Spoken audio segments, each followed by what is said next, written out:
Jeudi Maillot avec Didier Roustan. Mesdames, mesdemoiselles, messieurs, bonsoir.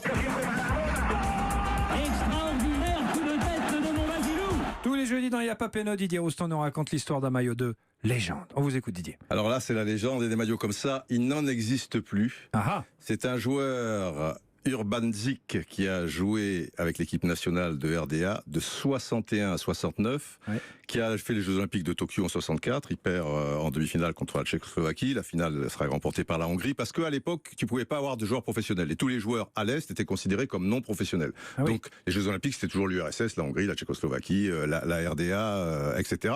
Alors, le voici, tu vois, c'était simple à l'époque. Alors, allez immédiatement, je t'interromps 2 secondes, Didier. Allez immédiatement sur Europe1.fr ou sur les réseaux sociaux. C'est un maillot absolument magnifique, tout blanc, mais vraiment maillot vintage, DDR en lettres bleues, brodé, et puis le signe de l'RDA, le numéro 2 derrière. Là, c'est pas un coup de, tu vois, de repassage. Ça a été cousu à la main par des petites mains, tu vois, est-allemandes.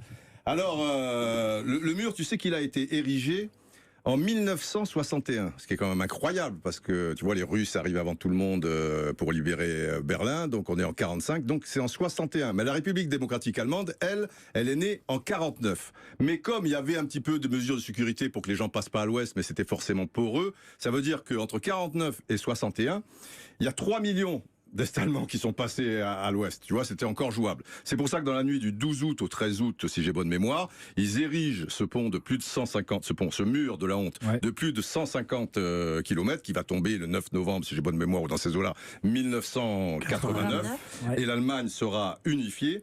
À l'époque, la DDR n'était pas reconnue par le CIO, donc c'est pas le maillot des Jeux Olympiques celui-là, parce qu'il pouvait pas avoir DDR, il jouait sous le nom d'Allemagne unifiée, mais il y avait que des joueurs, c'était un subterfuge si tu veux, il y avait que des joueurs est-allemands à l'intérieur, et lui il a joué entre 61 et 69, et tu vois, bon bah il a. Mais comment vous avez récupéré ce maillot, Mais Didier? parce que c'est l'histoire, les enfants, c'est l'histoire, mais c'est l'histoire, je peux pas vous les raconter. Mais ça, tu vois, il y avait pas de sponsor à l'époque, tu vois, et plus c'est simple un maillot, plus c'est il est magnifique, quoi. Il est magnifique, c'est une très belle histoire que vous venez de nous raconter. C'est l'histoire, une triste histoire pour ces gens, parce que rends-toi compte, tu vois, tu vis rive droite, tu as des copains rive gauche, même si c'est un autre machin, tu y vas pour faire la fête, et puis dans la nuit du 12 ou 13 août, boum, il y a le mur.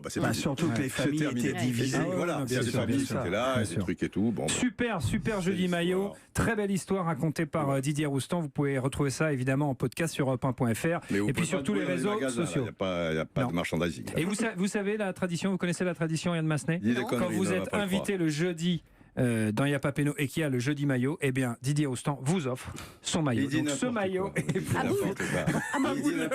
Le maillot. Tu n'as pas un café là, tu as de l'eau. Oui. Tu peux le sentir si tu veux. Parce que c'est toi, mais pas plus. Il l'a porté, Didier Roustan. Non. Magnifique, Didier, bravo.